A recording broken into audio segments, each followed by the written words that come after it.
Olá, aluno, tudo bem? Eu sou a professora Vanessa Matias Leite, eu sou formada e tenho mestrado em Ciência da Computação. A gente vai iniciar então a aula falando de inteligência artificial, que é a nossa matéria. O assunto que nós vamos tratar na aula de hoje será os fundamentos da inteligência artificial. Portanto, essa aula será baseada em todos os fundamentos. Você vai ver o que é aprendizado, o que é basicamente a inteligência artificial, tá? Então, vai ser uma aula muito rica de conhecimento. Vamos ao quadro, então, para começar a nossa contextualização. Primeiramente, o que é a inteligência artificial? A inteligência artificial, ela é, então, sistemas computacionais que buscam a inteligência. Mas, no caso, a gente não tem um sistema de inteligência artificial que tem uma inteligência efetivamente, que vai conseguir raciocinar, que vai conseguir tomar decisões. Nós temos somente sistemas que simulam, tá? A inteligência artificial e não o que propriamente fazem, tomam um raciocínio, tá? E eu trouxe uma pergunta aqui que fala: a inteligência artificial já está presente no nosso cotidiano? Será que no seu dia a dia você utiliza a inteligência artificial e nem está sabendo? Provavelmente sim. Eu vou dar alguns exemplos. Por exemplo, quando você abre a sua caixa de e-mail, por exemplo, o Gmail. No caso ali, o Gmail tem uma mineração de dados, então ele utiliza alguns recursos de inteligência artificial para melhorar o seu spam. Para alguns e-mails que você geralmente não abre ou geralmente exclui, esses e-mails já são redirecionados diretamente para a caixa de spam. O Google também utiliza muito a parte de reconhecimento facial. Sabe o Google Fotos, que tem principalmente no Android? Quando você tem fotos lá, através de banco de dados do reconhecimento facial, ele vai conseguir, então, identificar quem é você, quem são os seus parentes e também alguns objetos. Então, o Google utiliza muito deste recurso, tá? Para fazer a mineração de dados, para simular essa inteligência. Então, portanto, a inteligência artificial está sim no seu dia a dia e você utiliza bastante. Nessa aula, nós vamos ter a interação do Kahoot, tá? Então, vamos ao quadro. Para você entrar no Kahoot, digite esse número, 192366. Entre, então, no seu aplicativo, tá bem? Ou também no kahoot.it e digite esse PIN, mais à frente eu vou falar dele novamente, para que a gente possa interagir no final desta aula, tá bem? As nossas situações problemas serão geradas a partir da seguinte situação geradora de aprendizagem. Nós vamos tratar, então, com uma empresa de economia. Pense que essa empresa de economia não entende nada de inteligência artificial e ela contratou a sua empresa, basicamente, para mostrar para eles o que é a inteligência artificial e como a gente consegue aplicar esses conceitos dentro da economia e melhorar os seus investimentos.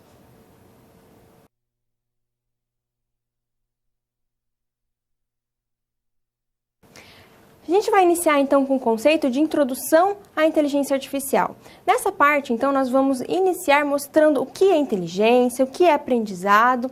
Portanto, vamos ao quadro para termos a definição do que é inteligência artificial. Então, nós temos que são um conjunto de ações que, se fossem realizadas por um ser humano, seriam consideradas inteligentes. É a capacidade também que os computadores realizarem tarefas que somente os seres humanos inerentemente realizam melhor até hoje, tá? Você deve estar pensando assim: mas professora, o meu computador, ele faz contas rapidamente, ele faz contas muito melhor que eu, então ele é inteligente. Não, essa parte de fazer contas, de fazer cálculos rapidamente, o computador, ele é algo mecânico, ele não é algo que o computador tem que pensar, tem que tomar decisões, tem que fazer algum tipo de decisão que está caminho tomar, né, para ele, então, dar o resultado da conta. No caso, o computador, ele só vai ali num mecanismo e consegue chegar ao resultado final. Quando a gente fala de inteligência, a gente fala basicamente em conseguir raciocinar e tomar decisões, tá? Hoje em dia, a inteligência artificial está mais na parte de simular inteligência e não ter a inteligência de raciocínio em si, tá? Mas a gente tem mais algumas definições de inteligência artificial. Vamos ao quadro. Portanto, nós temos a capacidade dos sistemas cibernéticos de quê? De imitar a nossa função cognitiva.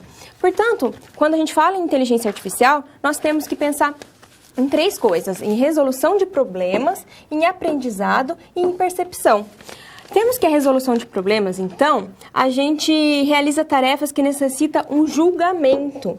Então, é esse julgamento que os computadores ainda não conseguem realizar, tá? E esses julgamentos são feitos por um critério de avaliação. Temos também a parte de aprendizado, que melhora o seu desempenho por meio da experiência. Aqui a gente tem algum tipo de aprendizado em inteligência artificial, como as machine learning, tá? O aprendizado de máquina. E temos a percepção também. A percepção em inteligência artificial, ela é baseada principalmente em sensores. Pense você que muitas vezes a gente está em uma sala e o ar-condicionado ele tem um sensor de captação de temperatura. Então, isso é um tipo de sensor que pode ser utilizado na inteligência artificial. Então, quando a gente pensar em definição de inteligência artificial, nós vamos pensar na resolução de problemas, no aprendizado e também na parte de sensores, porque a gente precisa captar o que aquele ambiente passa para a gente, tá bem? Então, basicamente isso é a definição de inteligência artificial. Agora nós vamos ver alguns fundamentos. Vamos ao quadro. Temos, então, o primeiro fundamento sendo a representação de conhecimento. O que é a representação de conhecimento, basicamente? Nós temos uma informação genérica, tá? E essa informação genérica, ela deve ser entendida pelo nosso computador. Então, para fazer essa representação de conhecimento, nós temos entidade, item, conjunto, categoria, indivíduo, abstrato, concreto, propriedade e ocorrência. Assim, a gente consegue, então, uma definição formal para conseguir processar as informações e resolver os problemas. Outros dois fundamentos da inteligência artificial são a criatividade e o processamento de linguagem. A criatividade, ela dificulta um pouco a inteligência artificial. Por quê? Porque a gente tem que ter respostas úteis e inovadoras. E nós sabemos que é difícil essa parte de inovação para um computador, né? É difícil ele saber o que é novo, porque geralmente a gente sentencia ele, a gente coloca sentenças para ele processar e não para ele criar novas coisas. Já o processamento de linguagem natural é algo muito importante e muito explorado na inteligência artificial. Por quê? Porque quando a gente pensa em inteligência artificial, a gente quer o quê? Interação com o ser humano. E essa interação nada mais acontece pela linguagem natural. A linguagem natural, então, não é a linguagem dos computadores, tá? Os computadores utilizam a linguagem formal para sua definição, e no caso eles têm que conseguir fazer esse processamento adequado e ter a capacidade de absorver informações e conversar. Repare então nessa estrutura que eu trouxe. A gente vai submeter uma sentença ao nosso computador e ele vai ter que conseguir analisar quem é o sujeito, quem é o predicado, quais são os verbos dessa sentença, em que tempo verbal ela se apresenta e o objeto. E assim então conseguir dividir a nossa sentença e entender.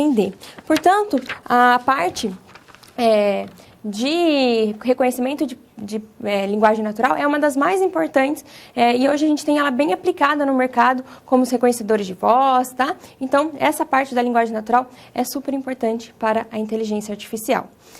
A gente já viu, então, a definição, vimos alguns fundamentos, agora a gente vai passar para a parte histórica para a gente entender um pouco como é feita, né, como foi evoluindo a inteligência artificial. Vamos ao quadro que eu tenho uma citação antes de mostrar as histórias.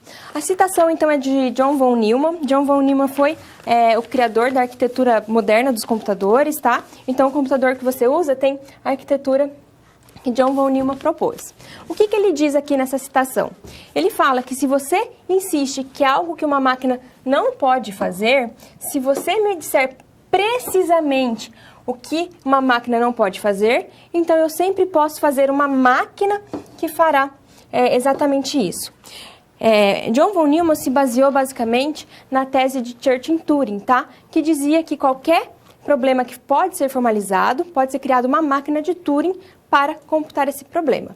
Basicamente, então, partindo da tese de Church-Turing, a gente consegue essa definição, tá? Lembrando que a máquina de Turing é uma máquina que pode fazer qualquer problema. Então, uma máquina de Turing se equivale aos nossos computadores atuais, tá bem? Então, elas têm a mesma computacionalidade.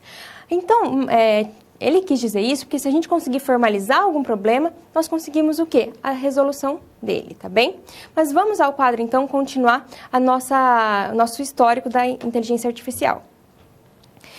Portanto, em 1943, nós tivemos um cálculo lógico das ideias imanentes à atividade nervosa. Essa tese, então, deu origem às redes neurais. Em 1950, nós tivemos o teste de Turing. O teste de Turing, ele tenta mensurar, tá, a equivalência da inteligência de um computador. Em 1952, nós tivemos o jogo de dama. O jogo de dama, então, foi uma das primeiras instâncias que foi utilizado para desempenhar uma atividade que só era realizada por humanos, tá? Porque, antigamente, a gente não tinha, então, essa definição de jogos em computadores, obviamente. Em 1952 foi feito esse jogo. O que ele basicamente fazia? Ele utilizava uma busca heurística, tá vendo? Essa árvore é parte dessa busca. E o que ele fazia? Ele previa as jogadas. Então, a primeira jogada que uma pessoa teria seria baseada em 6 possíveis jogadas. Então, assim, ele ia abrindo ramos de possíveis jogadas e conseguia prever qual seria o melhor caminho para se adotar e assim ganhando o jogo, tá? Então, o jogo de damas foi praticamente um marco da inteligência artificial. Em 1965, nós tivemos o ELIZA, que foi capaz de compreender sintaticamente um conjunto de sentenças e dar resposta.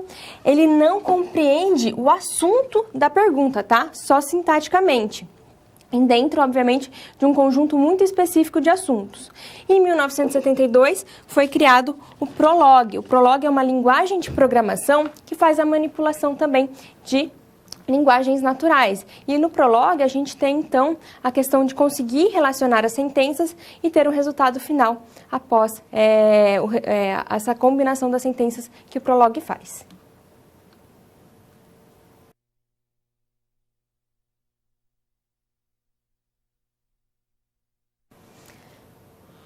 Agora a gente vai resolver a nossa primeira situação problema, tá? Basicamente, a nossa empresa, então, de economia busca que a gente faça para eles um relatório sobre inteligência artificial. Lembre-se que eles não sabem nada. Então, nesse relatório vai ter que conter o que é aprendizado, o que é inteligência artificial e um pouco do histórico também para que eles compreendam mais, tá bem? Mas vamos ao quadro, então, ver sobre a nossa SP1. Nós vamos, então, apresentar um relatório para a empresa de investimento. A empresa não possui conhecimento na área de TI. Portanto, você tem que ser bem didático na hora de realizar esse relatório. Os conceitos a serem abordados devem ser a definição de inteligência artificial, um histórico e evolução dessa inteligência e, por final, a conclusão, voltando, obviamente, esse conteúdo para a parte da economia. O título do nosso relatório pode ser o poder da inteligência artificial, para criar aquele impacto, né, para que a empresa, então, já saiba que é algo poderoso. E na definição, a gente coloca a seguinte questão.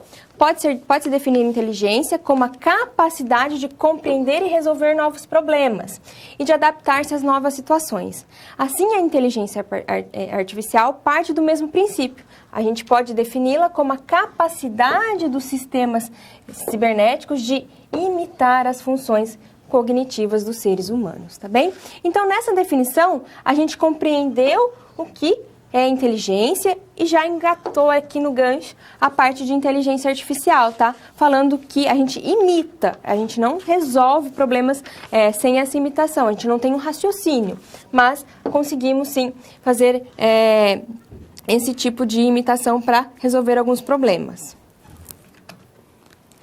O histórico, que foi pedido também no nosso relatório. Nós vamos dizer que em 1943 o artigo teve uma tese, né, que foi base, então, para as redes neurais. Lembrando que as redes neurais, ela é uma parte muito importante da inteligência artificial, porque ela parte do princípio do aprendizado, tá? Em 1950 nós tivemos o teste de Turing. O teste de Turing, então, nós vamos tentar mensurar os seus...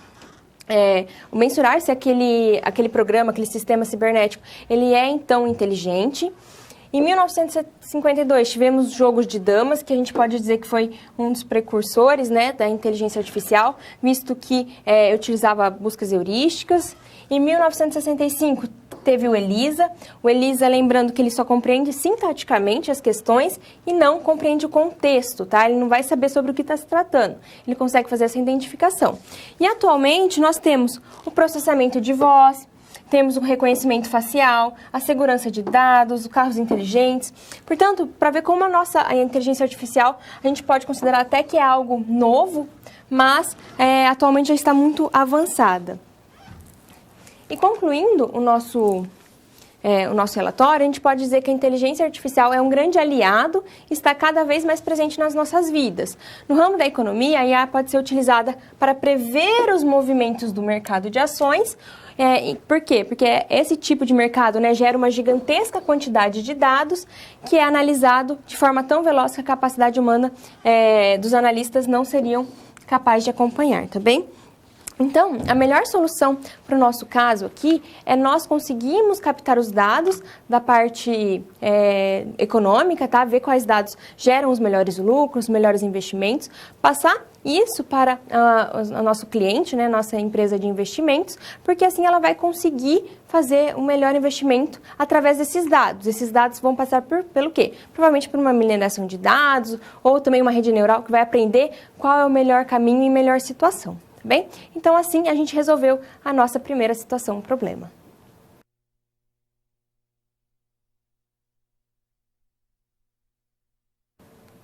Agora nós vamos tratar das metodologias de inteligência artificial.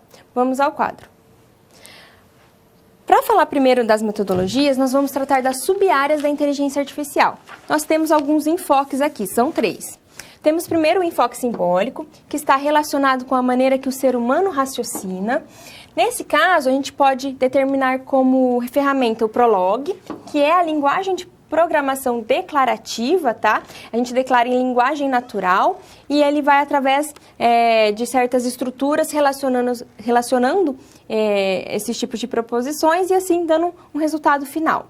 Temos como exemplo os sistemas especialistas. Nós vamos tratar bastante sobre sistemas especialistas na nossa matéria. E por quê? Porque o sistema especialista ele é muito importante porque ele busca um conhecimento de algo muito específico. Por exemplo, quando a gente pensa no sistema especialista médico, nós vamos ali no nosso programa, quando a gente estiver desenvolvendo, colocar milhões de doenças, tá? Milhões de sintomas. Aí quando você chegar no seu médico, você vai relatar alguns desses sintomas e através do sistema especialista, que obviamente o médico é a pessoa mais indicada para usar, ele vai poder então dizer com qual doença possivelmente você está.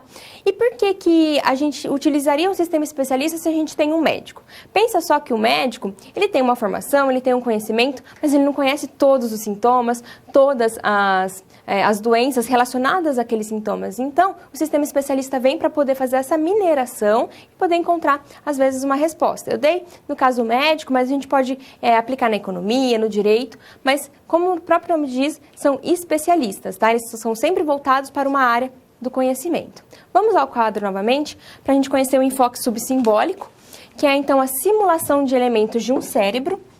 A ferramenta, redes neurais. Por que redes neurais? Porque as redes neurais aprendem, tá? A gente vai ali reforçando para ela o que é certo e ela vai aprendendo. Como exemplo, nós temos reconhecimento de voz. Hoje em dia, algumas ferramentas fazem esse reconhecimento de voz através de redes neurais para o aprendizado ser melhor. E o terceiro enfoque que a gente tem é o estatístico, que é baseado em dados e na relação entre eles, tá? A ferramenta seria mineração de dados e o exemplo seria o direcionamento de conteúdo e propaganda. Essa sub-área da inteligência artificial, que é o enfoque estatístico, acredito que é o que mais está próximo de você. Por quê? Porque quando a gente fala em direcionamento, a gente pode pensar numa ferramenta que muitas pessoas utilizam, que é o Netflix. Pense com você que se você vai assistir um filme, né, de comédia, toda vez que você entrar no Netflix, ele vai te sugerir outros filmes de comédia, ou séries de comédia, stand-ups. Então, ele vai acabar mostrando para você o que você está procurando. Por quê? Porque você está fornecendo os dados para ele. Eu gosto desse tipo de filme, eu vejo bastante esse tipo de filme. Então, através de uma mineração de dados, através do conteúdo que você coloca ali, ele vai mostrar para você o que é melhor, recomendado no caso, tá? É também muito utilizado na questão de propaganda. Quando você entra num site para buscar um tênis, por exemplo, vai mostrar outros tipos de tênis daquela marca ou com modelos parecidos. Então, a mineração de dados, acredito que é a parte da inteligência artificial que mais se aproxima da gente hoje, tá? Mas vamos ao quadro, então, conhecer as aplicações e perspectivas da inteligência artificial. Nós vemos, então, as sub-áreas e onde a gente pode aplicar. praticamente em todas as áreas que a gente conhece, né? Na agricultura, como o IoT, transporte e mobilidade, melhorando a logística. Temos também saúde e diagnósticos, cadeia de fornecimento, tá? Só relembrando aqui na saúde e diagnóstico, como eu disse, o sistema especialistas. Na cadeia de fornecimento, temos a parte da logística novamente, o melhor caminho. Manufatura. Manufatura está muito envolvido com robôs que aprendem, tá? No seu dia a dia. E assistentes virtuais, hoje em dia tem bastante também, que são os chatbots, que utilizam a inteligência artificial para ter um atendimento melhor para o cliente. Agora, então, nós vamos falar sobre o teste de Turing, tá? O teste de Turing, ele começa sendo baseado no jogo da imitação. E o que basicamente é o jogo da imitação? O jogo da imitação é um jogo bem antigo e ele coloca um homem e uma mulher em uma sala separadas, tá? Cada pessoa em uma sala e um árbitro em outra. Portanto, esse árbitro vai fazer perguntas a essas duas pessoas e cada um vai dar uma resposta. E as respostas, elas devem tentar confundir o árbitro, mas não pode mentir, tá? Obviamente que se a gente tiver dados mentirosos, não vai ser correto a nossa afirmação. E o árbitro, no final desse jogo, vai tentar decidir quem é o homem e quem é a mulher. E por que Turing se baseou nesse jogo? Basicamente, ele vai fazer a mesma proposta do jogo, mas em vez de um homem e uma mulher, ele vai colocar uma pessoa e um sistema computacional. Aí o árbitro vai novamente enviar mensagens para eles e eles vão responder, e tentando também confundir o árbitro. Se no caso o árbitro no final do jogo errar quem é o humano, quem é a máquina, o que vai acontecer? Ele vai acabar falando que as duas entidades são inteligentes, tá? Então a gente tem essa questão das máquinas ali sendo apresentadas. Só que tem muita discussão se o teste de Turing realmente vê inteligência. Muitas pessoas falam que ele só vê o final, né? Ele não vai ali para ver qual é o método que foi utilizado para gerar as respostas, e sim ele só liga para a resposta final. E uma dessas oposições foi o quarto chinês. Vamos então ao quadro conhecer mais sobre um quarto chinês, que é uma crítica ao teste de Turing. Então nós temos um árbitro chinês incapaz de diferenciar o comportamento de um programa e de uma pessoa que efetivamente fala chinês, tá? Reparem aqui nessa imagem. Então, vai entrar uma pergunta para essa pessoa que não fala nada de chinês, tá? E ela vai fazer o quê? Ela vai somente copiar os passos que um programa faria. Então, ela vai pegar a pergunta, vai olhar ali no manual, tal letra é tal letra em chinês, e assim por diante, e vai devolver essa resposta para o árbitro. Só que o árbitro não vai conseguir identificar que esse indivíduo, obviamente, vai passar no teste, mas esse indivíduo não fala nada em chinês. Então, no caso, o árbitro não conseguiria diferenciar uma entidade inteligente no idioma. Logo, isso é uma crítica ao teste de Turing, falando então que o teste de Turing só identifica uma forma operacional de inteligência, tá bem? O quarto chinês também trouxe esses dois contextos aqui, IA fraca e IA forte, tá? A IA fraca, então a gente busca a construção de máquinas de forma inteligente, porém não possuem a capacidade de raciocinar. Então, quando a gente pensar em IA fraca, nós vamos pensar em alguma máquina que ela consegue simular, tá? Então, a palavra aqui seria simular algo inteligente, mas não raciocina sozinha. Ela só simula o conhecimento. Já uma IA forte é a construção de máquinas que consigam raciocinar e resolver problemas. Reparem que ela não tem uma simulação, não é mentir o que ela faz, ela não segue um passo a passo, ela consegue raciocinar realmente. Atualmente a gente não tem, então, não existe ainda máquinas do tipo IA forte, tá? Somente do IA fraco. Então, busca-se muito essa parte de conseguir máquinas que consigam, então, essa parte da parte de fazer essa IA forte, mas ainda não existe, tá bem? Terminamos aqui, então, este conceito.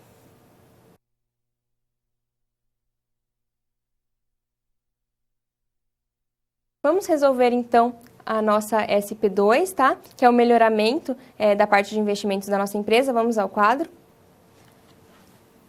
Então, nessa SP, ele vai pedir que a gente, o nosso cliente, ele quer conhecer mais acerca da inteligência artificial para melhorar os seus investimentos. E assim é pedido alguns pontos pelo nosso cliente. Ele pede, então, que a gente identifique a inteligência artificial, mostrando ao investidor que se trata de um campo amplo de estudos. Portanto, a gente vai apresentar para ele aqui que não é um campo pequeno, que não tem somente uma vertente, tem N vertentes a serem seguidas, tá?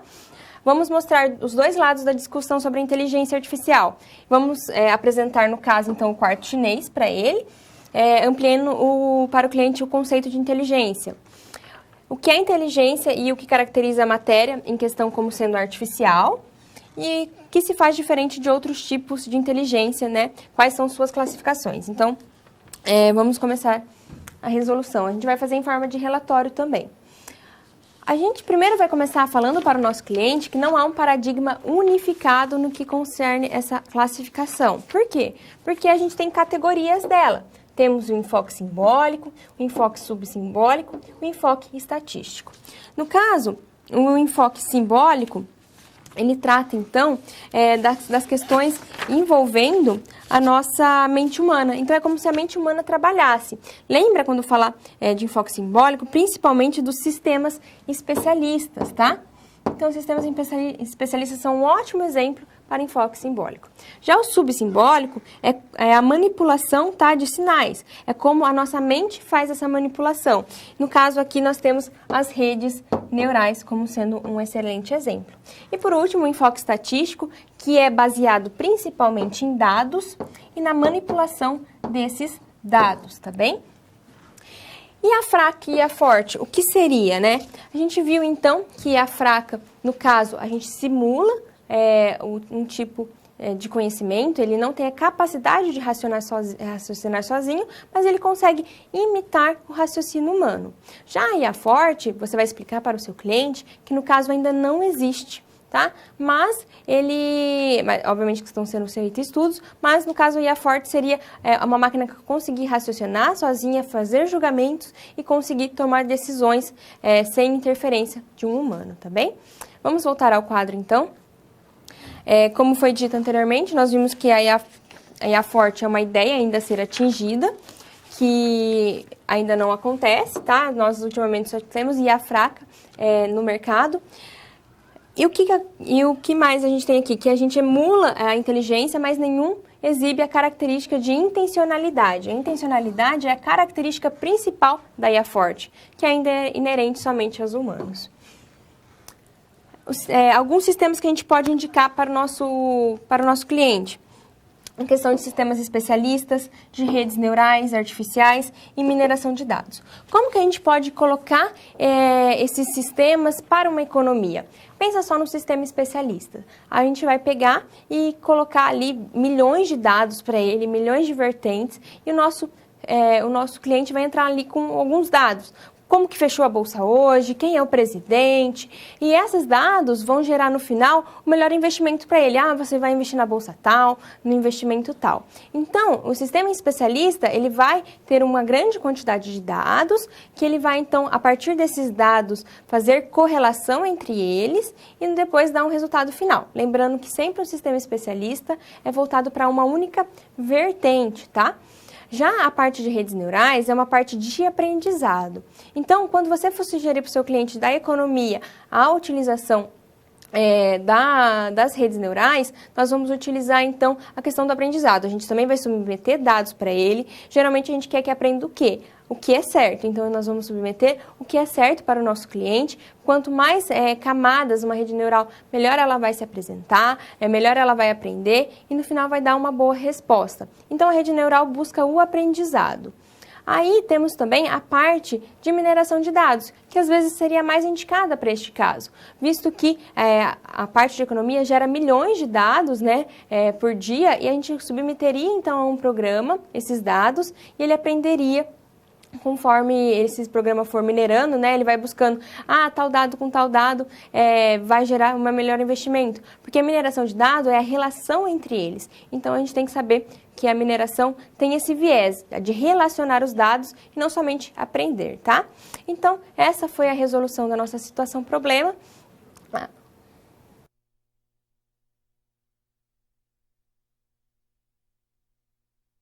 Agora eu trouxe para você um exercício de fixação. Esse exercício é para que a gente relembre algo que foi dado até agora, tá? E vocês vão resolver. Eu queria também que vocês mandassem suas dúvidas nesse momento, caso você tenha alguma, que eu vou responder ao retornar, tá bem? Mas vamos ao quadro então, ver qual é o exercício. No caso, a gente vai relacionar os conceitos a seguir com o seu exemplo apropriado. Então, temos aqui o enfoque simbólico, enfoque subsimbólico, enfoque estatístico, tá? E a gente vai relacionar com esses, com a outra coluna, que no caso é base do raciocínio humano, base no funcionamento do cérebro humano, sistemas especialistas, baseado em dados, redes neurais e mineração de dados. Portanto, você vai pegar essa coluna aqui e relacionar com esta, ok? Daqui a pouquinho a gente volta com a resposta, então.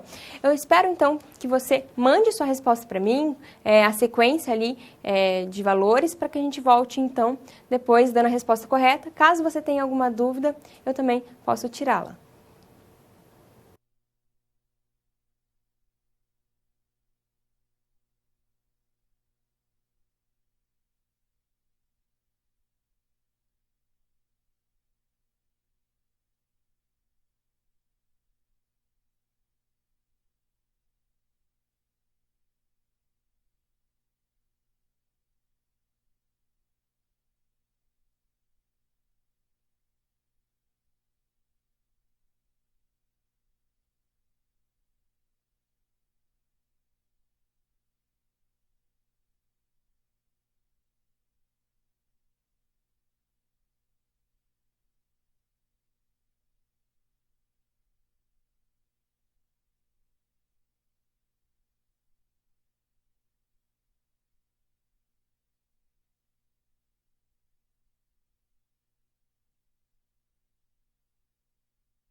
Voltamos então. Agora a gente vai resolver o nosso problema, mas antes eu gostaria de agradecer ao pessoal de Palmas, Tocantins, que mandou a resposta. Vamos conferir então se está correto. Vamos ao quadro.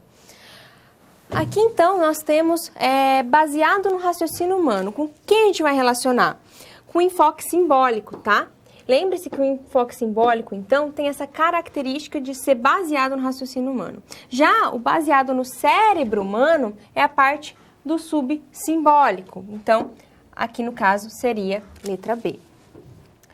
Sistemas especialistas. Quando a gente pensa em sistemas especialistas, nós pensamos no raciocínio do humano de fazer ligações, de conseguir relacionar uma questão na outra. Então, aqui também seria A. Baseado em dados, é mais fácil, né? A parte estatística aqui, porque é relacionamento desses dados. Então, baseado em dados seria a letra C. Redes neurais seria no subsimbólico, por quê? Porque é como o nosso cérebro funciona. Então, redes neurais seria B. E, por último, a mineração de dados também é a parte estatística, então a letra C. Logo, essa é a sequência correta. A, B, A, C, B, C, tá bem? Então, essa é a nossa questão correta. Gostaria de lembrar você que ainda não entrou no Kahoot, entre o nosso PIN é 192366. 192366, tá bem? Entre lá para a gente fazer uma interação após a nossa aula. Gostaria também de lembrar você do desafio Nota Máxima, tá bem? Entre no desafio Nota Máxima, faça o que é proposto, que é muito importante para a sua formação, para que você consiga, então, ter ali tudo especificado, relembrar assuntos que você já viu, tá? E conhecer, às vezes, alguma pergunta nova que poderia cair, por exemplo, num concurso. Então, o desafio Nota Máxima é importantíssimo para a sua formação também. Mas vamos agora ao próximo conceito.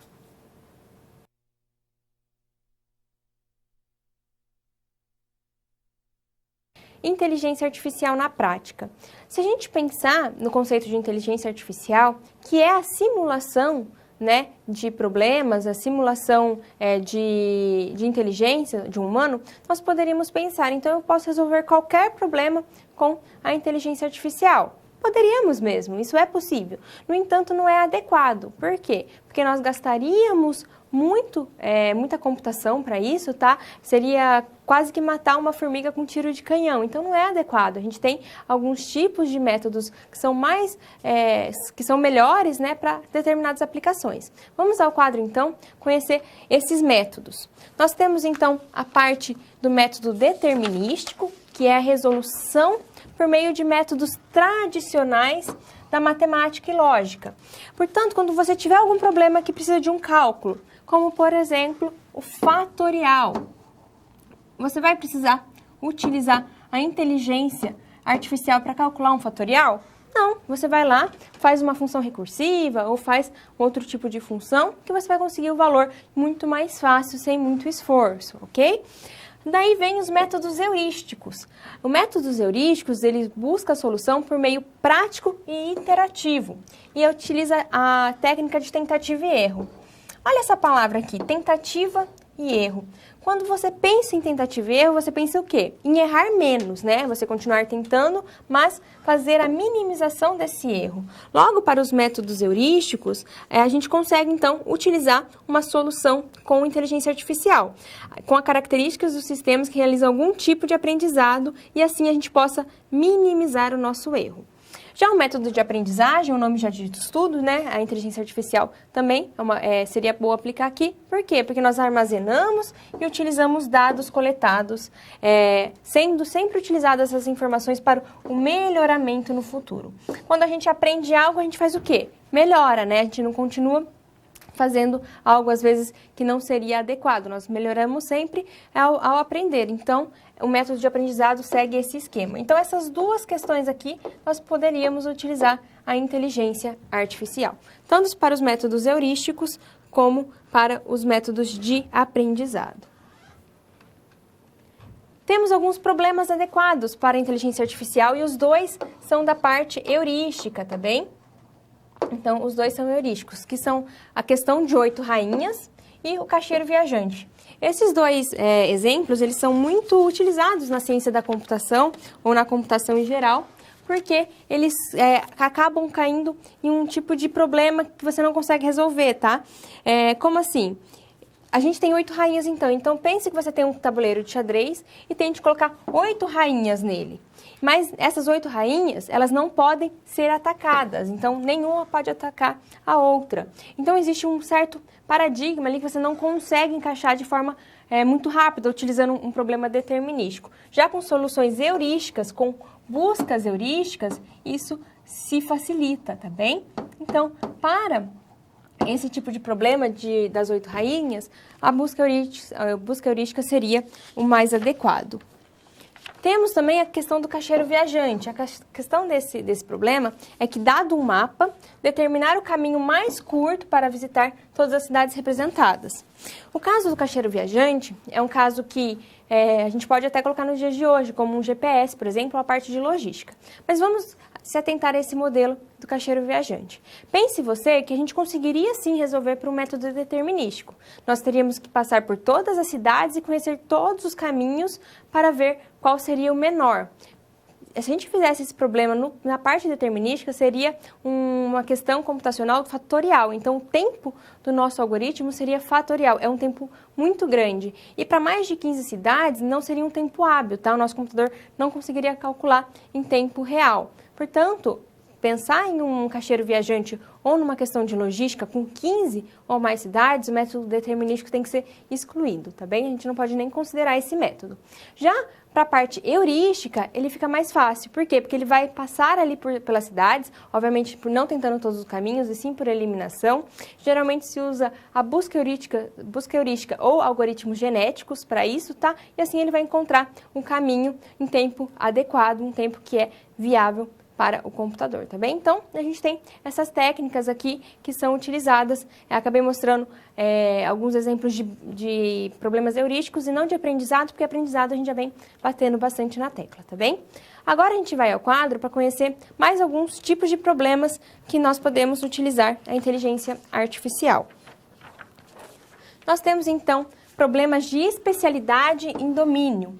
Quando você olha essa palavra aqui, especialidade, o que você lembra? Em algo específico. Então, a gente pode pensar que esse problema a gente consegue resolver com sistemas especialistas, tá bem? Mas o que basicamente é um problema de especialidade em domínio de conhecimento? A máquina deve aprender algum conhecimento complexo. Pense você em um sistema especialista médico. É algo complexo, ele vai ter que conhecer diversos tipos de sintomas, diversos tipos de doença para dar um diagnóstico no final. Então, é algo complexo. Logo, o sistema especialista seria a melhor solução. Temos também problemas de planejamento complexo. Aí, aqui entra bastante a parte de logística, tá?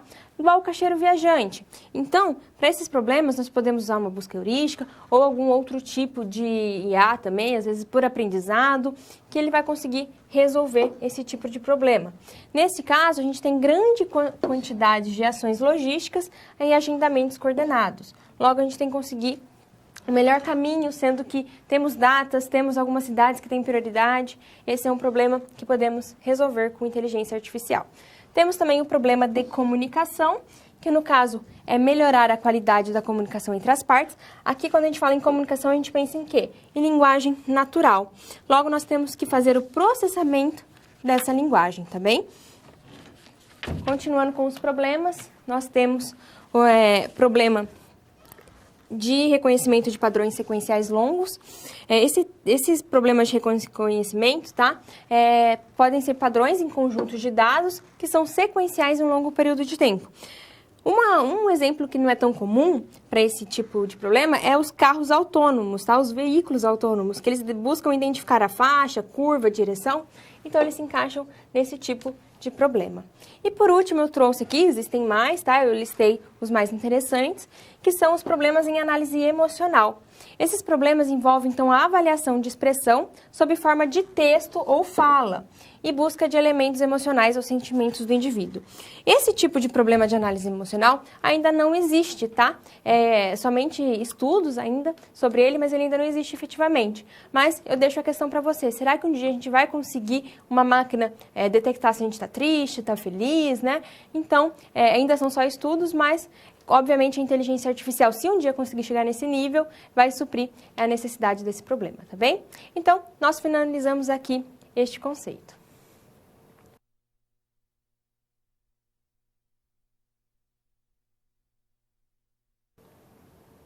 agentes inteligentes. Em inteligência artificial, nós chamamos sistemas computacionais, né, que buscam a inteligência, de agentes inteligentes. E você vai saber o porquê. Vamos ao quadro. Então, um agente inteligente é uma entidade que percebe o ambiente, tá? E por meio de sensores interage com esse ambiente. Basicamente, então, nós temos que são agentes inteligentes, eles são capazes de perceber o nosso ambiente e ter uma relação com ele. Vamos analisar então essa imagem. Reparem aqui que a gente tem o nosso agente. O que é composto o nosso agente? De sensores e de atuadores. No caso, então, o sensor ele vai fazer uma relação com o nosso ambiente, tendo uma percepção sobre ele. Tá bem? Então, a partir dessa percepção, ele vai ter algumas tomadas de decisão que vai fazer, então, que os atuadores tenham uma ação sobre esse sistema. Então, perceba que a gente tem diversos... O nosso agente é basicamente só somente sensores e atuadores, mas ele também tem que ter essa questão das ações, de saber tomar uma decisão. Os agentes inteligentes, eles devem ser o quê? Racionais. E por quê? Porque ele vai tomar a decisão correta, isso implica em quando sua tabela de ações foi preenchida corretamente. Logo, a gente tem que ele é racional se ele toma decisões corretas, ele faz as suas ações corretas e então gera consequências desejáveis sob o ponto de vista de quem programa o ambiente. Aí tem uma pergunta aqui, será que a gente deve levar em conta os estados do agente ou do ambiente? Pensa aqui comigo, pensa comigo se a gente tem um agente e um ambiente. Qual que a gente deve considerar, né? Os estados do ambiente ou os estados do agente? No caso, a gente tem que considerar sempre os estados do ambiente. E por quê? Porque se a gente considerar o estado do agente, nós podemos ter algum erro ali, ele pode se iludir. Por exemplo, ele toma algumas decisões corretas, mas toma uma errada. E essa errada não é dita para ele que ela não foi uma boa ação, né? Então, ele vai acabar se iludindo com isso. Já do ambiente, não. É sempre aquilo que ele deve fazer, é sempre desejado, aquelas operações sobre o ambiente. Então, se a gente deve levar em conta o estado do ambiente ou do agente, é sempre do ambiente, tá bem? Mas vamos continuar falando, então, sobre o que é ser um agente inteligente racional. Vamos ao quadro. Ele é racional, então, se a medida de desempenho define o seu sucesso. O que é a medida de desempenho? A medida de desempenho é o resultado, tá? Que reflete que realmente foi feito o desejado. Então, se ele atuou sobre o nosso ambiente de forma correta, se ele fez a ação de maneira correta, a medida de desempenho vai ser boa. Temos também que ter conhecimento prévio do ambiente, logo o nosso agente deve saber em qual ambiente ele está, tá? E quais são as percepções sobre ele, e também deve ser capaz de realizar ações sobre o ambiente. A sequência armazenada de percepções até o momento. Portanto, se ele tiver essas características, ele é racional. Mas tem mais duas características que são importantes, tá? Para a gente definir se ele é racional ou não. Que são essas duas, autonomia e aprendizado, tá? Autonomia é capaz de tomar decisões quanto às ações a tomar sem a necessidade externa de um programador. Então, o nosso agente inteligente vai ser racional se ele pode tomar decisões sozinhos, tá? Tomar decisões e ações sem o nosso programador. Já o aprendizado, ele é capaz, então, de acumular conhecimento. Olha aqui, ele vai acumular conhecimento que vai ajudar a determinar suas ações futuras, tornando cada vez mais eficiente, segundo a medida de desempenho, tá bem? Então, a gente tem todas aquelas características de conhecer o nosso ambiente, né? De saber quais ações tomar e também a parte de autonomia e aprendizado, que são as mais importantes de um agente inteligente, tá bem? Dentro da computação existe um exemplo muito recorrente, que se você olhar em alguns livros ou até mesmo em alguns sites você vai ver, que é a parte do aspirador de pó. Vamos ao quadro então conhecer esse exemplo. O exemplo do aspirador de pó basicamente é a seguinte, nós temos dois ambientes, o ambiente A e o ambiente B. Temos as seguintes ações. O nosso aspirador aqui, ele vai poder fazer o quê? Aspirar, tá bem? Então, ele vai poder aspirar, ele vai poder fazer nenhuma operação, mas também ele vai poder ir para a direita e para a esquerda. Então, o que o nosso agente inteligente vai fazer? Ele vai ter percepções e ações. Qual é a percepção dele? Se o local, qual é o local e o conteúdo? Então, aqui, o local ele se refere ao ambiente. No nosso exemplo anterior, é A ou B. E o nosso conteúdo é se está sujo ou limpo, tá bem? Então, essas são as características daquele meu exemplo que eu posso ter. Mostrando aqui um exemplo, A limpo. Isso mostra para o que para o meu agente inteligente? Que eu estou em um ambiente A e esse ambiente está limpo. E quais ações que ele vai poder tomar? Ele vai poder se direcionar para a esquerda. Se ele for para a esquerda, então ele vai no ambiente A. Se ele for para a direita, ele vai para o ambiente B. E o aspirar? O aspirar é a ação que ele vai fazer sobre o ambiente. Então, ele vai poder retirar a sujeira ou nenhuma operação, caso ele esteja limpo. No começo, então, do nosso bloco, eu falei que ele montaria ali uma questão de tabela, né? Se a sua tabela fosse correta, se correspondesse corretamente às ações que ele deveria tomar, de acordo com o ambiente e a sua percepção, ele estaria, então, tendo uma boa medida de desempenho. E é isso que eu vou apresentar agora para você. Vamos ao quadro.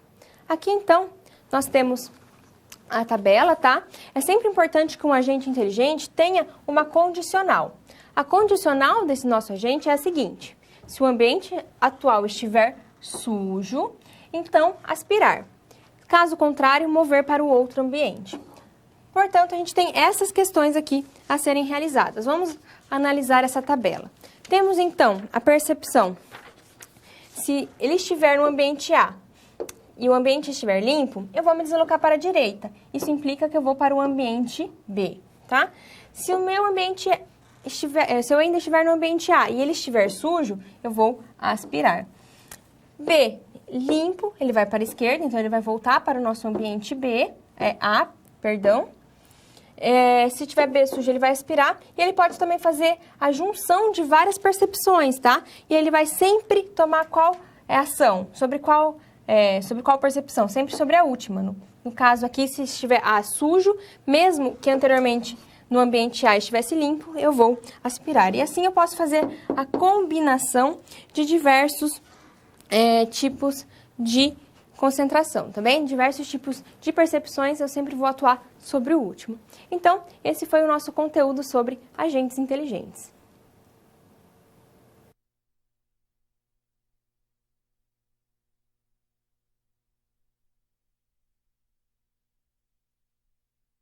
Sobre a inteligência artificial e que é uma solução que talvez seja mais adequada para os seus investimentos, né? Para melhorar os investimentos. Então, a gente vai fazer um último relatório para ela. Vamos ao quadro, então, conhecer sobre ele.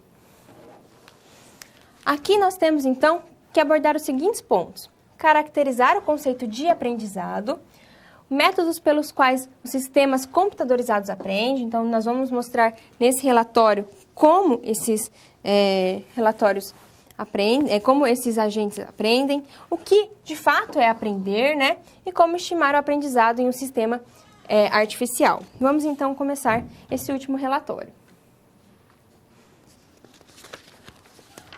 O aprendizado está relacionado a compreender algo, sendo que esta ação é relacionada com prática e repetição. Pense só quando você vê uma criança andando. O que ela faz? Ela faz a prática, ela repete, ela cai, ela levanta N vezes. Então, o segredo do aprendizado está aqui, ó, na prática e na repetição, tá bem?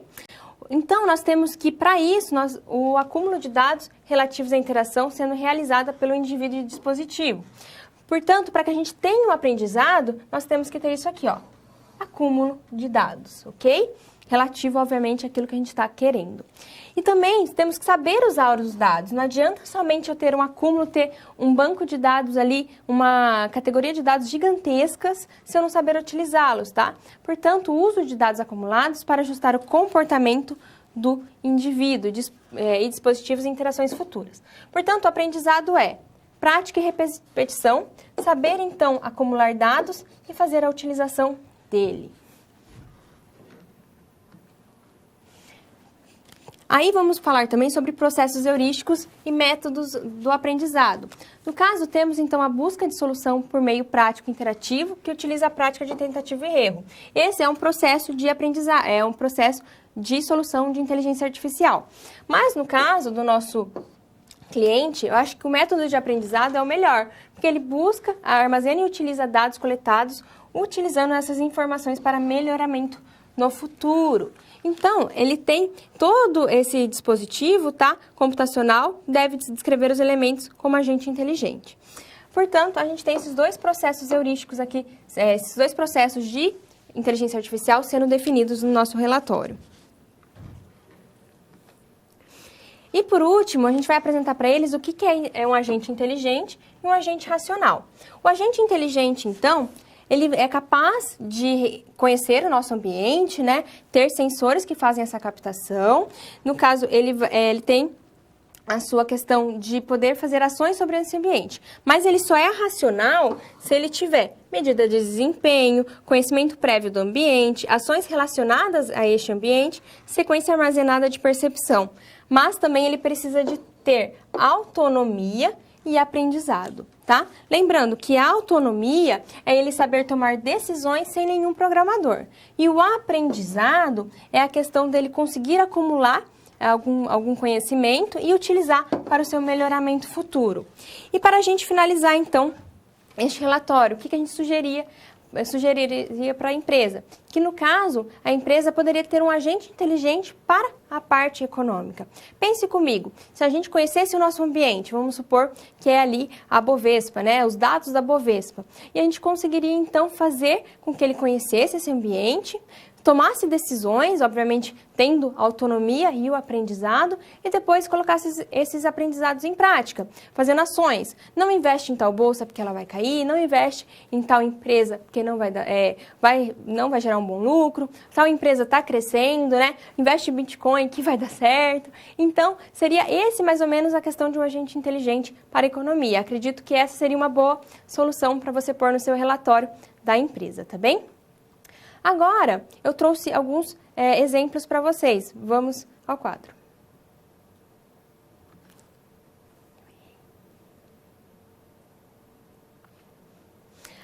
Para a gente reforçar essa parte de agente inteligente, que pode ficar um pouco confusa, o que é medida de desempenho, o que é basicamente a parte de percepção e o ambiente, eu trouxe alguns exemplos que eu vou fazer juntamente com você, tá bem? E, no caso, a gente vai, então, depois responder algumas questões sobre esses agentes. Vamos ao quadro, então. Para cada um dos agentes a seguir, descrever o seguinte característica: medida de desempenho, ambiente, atuadores e sensores. Nós teremos, então, que fazer isso para os 3 tipos de agente que eu listei aqui. Agente de compras na internet, robô explorador da Lua e motorista de táxi. Portanto, para cada um deles, nós vamos mostrar qual seria a sua medida de desempenho, qual seria o seu ambiente, o seu atuador e o seu sensor, tá bem? Vamos começar, então, com o agente de compras na internet. Agente de compra na internet, a medida de desempenho, qual seria a melhor? Obter os produtos requisitados e diminuir gastos, tá? Então, através de uma mineração de dados, a gente poderia mostrar qual produto é o melhor ou quais são sugeridos e, assim, diminuir os gastos. Temos o ambiente seria toda a internet, né? Basicamente, todos os sites de compra. Atuadores, preencher dados em campos, seguir links. Então, os nossos atuadores ali, as nossas ações, seriam ações que ajudariam o nosso cliente, no caso, não precisar preencher alguns dados, já serem preenchidos, seguir algum link, buscando uma oferta melhor. Então, esses seriam os atuadores. Já os sensores seriam os pedidos dos usuários e sites de compra. Então, como sensores, nesse nosso agente, nós teríamos essas questões de ter pedido do usuário ou um site de compras, tá? Isso para o nosso agente A, que foi o de compras na internet. Passando para o nosso segundo agente, eu vou mostrar então o robô explorador na Lua. Então, a medida de desempenho seria amostras recolhidas, tá? Metro quadrado explorados. Então, quando a gente pensa em um robô explorador na Lua, né, nós pensamos então o que ele pode percorrer, o que ele pode trazer para ser analisado, tá bem? Logo, essa seria a sua medida de desempenho. Podem ter mais? Obviamente que pode. Você vai determinar do seu agente o que você quer que ele desempenhe, tá bem? O ambiente, a Lua. Atuadores, equipamentos coletores de amostras, transmissores, rodas, tá bem? Então, tudo que ajudaria ali o meu robô a explorar e fazer a captação, atuar naquele ambiente. Por exemplo, os equipamentos coletores de amostras, basicamente, eles atuariam nessa medida de desempenho aqui, ó, amostras recolhidas, tá bem? E os metros quadrados explorados seriam impactados por esses atuadores, que seriam as rodas. Temos os sensores, tá? Que no caso seriam câmeras, sensores de orientação, sensores de toque para pegar as nossas amostras. Então, basicamente, seria esse o explorador da Lua. Um motorista de táxi, né, autônomo, um agente inteligente para esse tipo de emprego. Teríamos, então, a medida de desempenho seria sua viagem segura e rápida e maximizar os lucros. Como que nós maximizaríamos os lucros? Seriam de forma que encontrar o menor caminho, que gaste menos, tá? Que não tenha tanta semáforos ou quebra-molas, assim a gente conseguiria, então, maximizar os nossos lucros. O ambiente, ruas, estradas, tráfego com veículos, pedestres, todo o ambiente que ele poderia vir a percorrer, tá bem? Atuadores, acelerar, frear, virar rodas. Logo, isso seria algo que vai atuar sobre o quê? Sobre o ambiente. Pense comigo, aonde que eu consigo acelerar, frear, virar? São nas ruas, estradas, tráfegos. Então, estes seriam os atuadores. E os sensores? Câmeras, GPS, velocímetros, tá? Tudo para conseguir que esse agente inteligente tenha autonomia. As câmeras, provavelmente, para a gente ver em qual local estamos, tá bem? Em conseguir, assim, a localização, seguir as faixas. O GPS, conseguir o melhor caminho, tá? Não se perder, obviamente, saber em qual caminho a gente está. E o velocímetro, sempre para a gente ter uma corrida dentro do esperado, obviamente não ultrapassando os valores de referência, mas também tendo a questão de conseguir sempre atingir a velocidade permitida, mas não ultrapassando, então não infringindo as regras também. Agora então, a gente terminou essa parte de exercícios.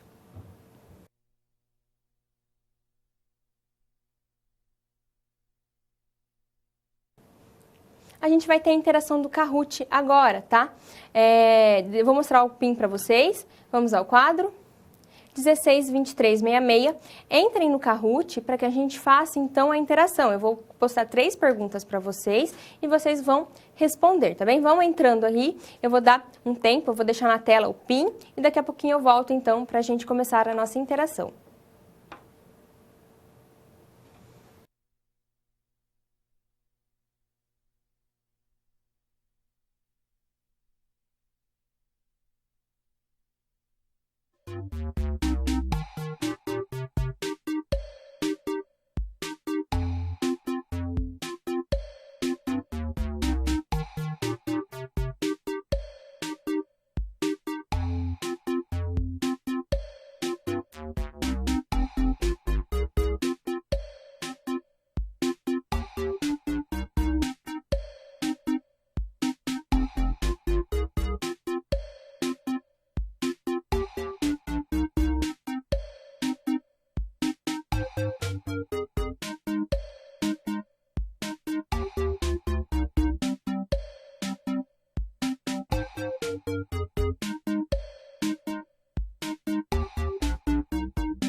Veio uma pergunta aqui do Paraná falando sobre análise de modos e falhas e seus efeitos sobre, por exemplo, o iFood, que é um sistema, né, um app de pedido de comidas deliveries. Quando a gente pensa em modos de falha e seus efeitos, nós temos que ver como isso impacta o seu cliente, tá? Não foi matéria de hoje, mas eu vou dar um breve resumo.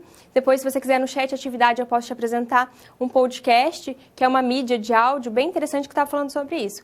Pense comigo assim, no Booking, sabe? Quando o Booking mostra para você que o determinado tipo de hotel você não conseguiu aquele hotel, era o melhor hotel da cidade e você não conseguiu. Que pena. Por que ele mostra isso? Ele vai relacionar embaixo para você quais são os melhores. No iFood é a mesma coisa. Quando nós temos modos de falha e seus efeitos, nós pensamos qual é aquele efeito de falha dentro de um aplicativo. Vamos supor o iFood, ele vai te mostrar ali diversos tipos de restaurantes. Se a gente conseguir, então, analisar qual restaurante tem uma nota alta, mesmo, muitas vezes ele nem está lá em cima. O primeiro que aparece nem tem as notas tão altas, mas o iFood acaba dando aquele espaço de visualização, né, para ele. Então, ele consegue buscar aquilo, tá? Então, muitas vezes você olha, o primeiro restaurante lá é um restaurante de comida chinesa. Ele é o melhor? Provavelmente não, mas ele está ali, então ele vai ter esse efeito sobre o cliente, tá? O cliente vai acabar startando ali, clicando, comprando daquele, porque ele é o primeiro a aparecer. Então, essa é a questão de modos de falha e seus efeitos, tá bem? Eu posso explicar melhor depois, como eu disse, eu posso depois passar essa mídia para você escutar, é gratuita, não tem nenhuma questão paga, então a gente pode depois discutir mais isso no chat atividade, espero você lá, tá bem? Mas vamos começar o nosso Kahoot, vamos para o computador aqui, vamos para o quadro. Tem bastante gente já, tem 28 pessoas, vamos iniciar, serão 3 perguntas, tá bem? A primeira pergunta é a seguinte: qual é o teste utilizado para mensurar a capacidade da máquina de ter um comportamento inteligente? As questões são ELISA, teste de Turing, quarto chinês e Prolog. Vamos lá. Vou repetir novamente a pergunta. Qual é o teste utilizado para mensurar a capacidade da máquina de ter um comportamento inteligente? ELISA, teste de Turing, quarto chinês e Prolog. Vamos lá, tem mais 10 segundos.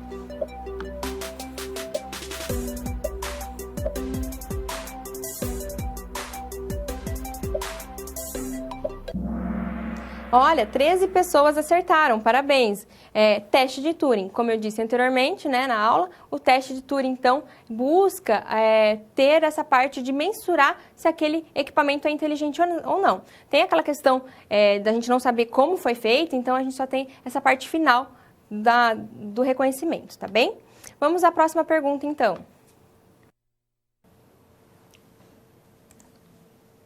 Então, o primeiro ficou o Gilbes, tá? Depois o Adriano, o Leonardo, e depois a gente vê, então, os próximos. Segunda questão. Qual a sub-área da inteligência artificial que está relacionada com a maneira que o ser humano raciocina? Enfoque simbólico, enfoque subsimbólico, enfoque estatístico. Então, qual é a sub-área da inteligência artificial que está relacionada com a maneira que o ser humano raciocina? Vamos respondendo. 10 segundos.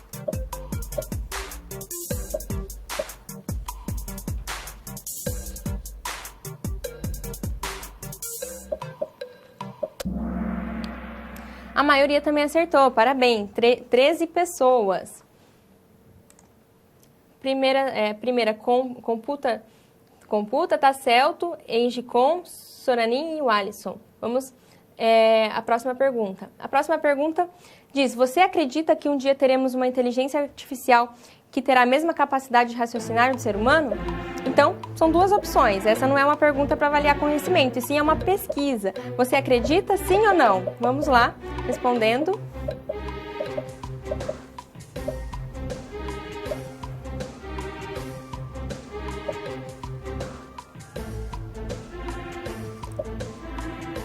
Oito segundos. Vamos lá, tá terminando. Olha, muito empatado, que legal. 14 pessoas acreditam que um dia nós teremos essa inteligência artificial, né, que pode ter a capacidade de raciocinar dos seres humanos, e 15 não acreditam. Vamos ver aqui. O Celton ficou em primeiro lugar, parabéns. Celton, o segundo lugar é o Computa Eunapo e Engicom, tá bom? Então, a gente tem esses 3 pessoas, parabéns para vocês que interagiram, espero que você tenha gostado da nossa interação, tá bem? Eu queria comentar um pouquinho sobre essa última pergunta que eu fiz. A gente, então, será que um dia vai conseguir ter uma inteligência artificial que supere o raciocínio do ser humano? É possível que sim, viu? Obviamente que os estudos são voltados para isso, nós temos programação quântica, que é, então, voltado para isso. Para quem não sabe, computação quântica, o nosso computador trabalha com 0 ou 1, já a computação quântica trabalha com 0 e 1, então aumenta bastante exponencialmente a questão da computação, tá? Mas, obviamente que isso é tudo investigação, hoje em dia, como foi mostrado na aula de hoje, nós não temos um sistema computacional, uma máquina que consegue superar o raciocínio humano, tá bem? Agora, então, nós vamos fazer a nossa recapitulação, tá? Vamos ao quadro.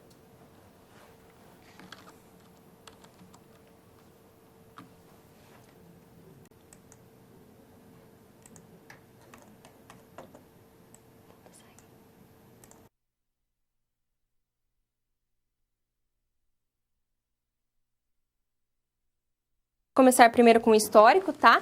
Da computação. Então, em 1943, lembre-se, a gente teve um artigo que deu base para teorias das redes neurais. Então, foi praticamente uma das primeiras vezes que apareceu a inteligência artificial aí, mas não foi a inteligência artificial como um todo, e sim as redes neurais, que, se você se lembra, a gente falou bastante delas, que é a parte de aprendizado.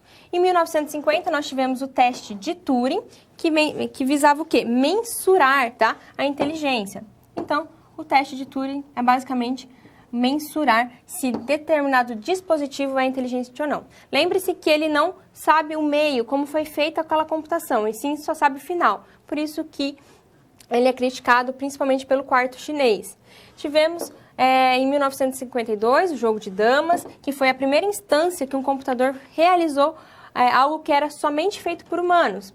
O que ele fazia? Através de buscas heurísticas, tá bem? Ele acabou, então, sabendo quais seriam todas as possibilidades e assim, então, ele podia buscar a melhor jogada a partir dessa busca heurística, que foi, então, um dos precursores da inteligência artificial. Em 1965, tivemos a ELISA, que foi, então, o conhecimento sintático de linguagens naturais. Lembre-se que o ELISA não conhecia o conteúdo do que estava sendo ali colocado a ele, tá? Ele só conhecia sintaticamente esse tipo, conhecia só sintaticamente a sentença e voltava algumas respostas para elas já pré-programadas. Temos também o enfoque simbólico, subsimbólico e estatístico. Falamos bastante, né? O enfoque simbólico é a maneira que o ser humano raciocina. Nós vamos lembrar sempre de sistemas especialistas quando falar de enfoque simbólico. Já o enfoque subsimbólico é a parte, então, dos elementos do cérebro. Aqui nós lembraremos do quê? Das redes neurais. Lembrando que a rede neural aprende, tá? Então, esse está ligado ao enfoque subsimbólico. O enfoque estatístico está basicamente ligado com a mineração de dados. Por quê? Porque nós vamos entrar com uma grande gama de dados e nós vamos dar, então, essa parte de mineração de dados. Então, a gente vai entrar com os dados, acabar ali fazendo algumas regras e vai sair um resultado de acordo com os dados, sempre buscando a melhor opção. Vimos também IA forte e IA fraca. Lembre-se que eles são relacionados ao quarto chinês. A IA forte, ela busca uma máquina que raciocina sozinha e toma decisões. Nós temos isso? Ainda não, tá? Mas a IA fraca nós temos, é uma máquina que simula, então, raciocínio humano, tá bem?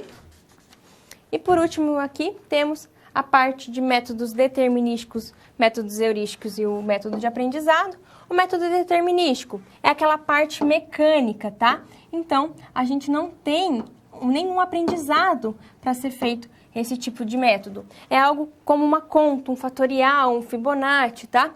Que é algo que a gente consegue determinar por um tipo de fórmula. Já os métodos heurísticos, eles estão muito ligados à parte de erro, tá? De conquista e erro. Pense então que com o método heurístico, se a gente aplicar a inteligência artificial, nós vamos ter o quê? A minimização desses erros. Já o método de aprendizagem, ele está ligado justamente em conhecer o seu ambiente, conhecer também os seus dados e, a partir deles, poderem tomar, assim, uma boa decisão a partir do aprendizado. E o último tema que nós vimos hoje foi a parte de agente inteligente. Lembre, então, que o agente inteligente ele é formado por sensores e atuadores. E, obviamente, a partir desses sensores, a gente consegue, então, tomar decisões.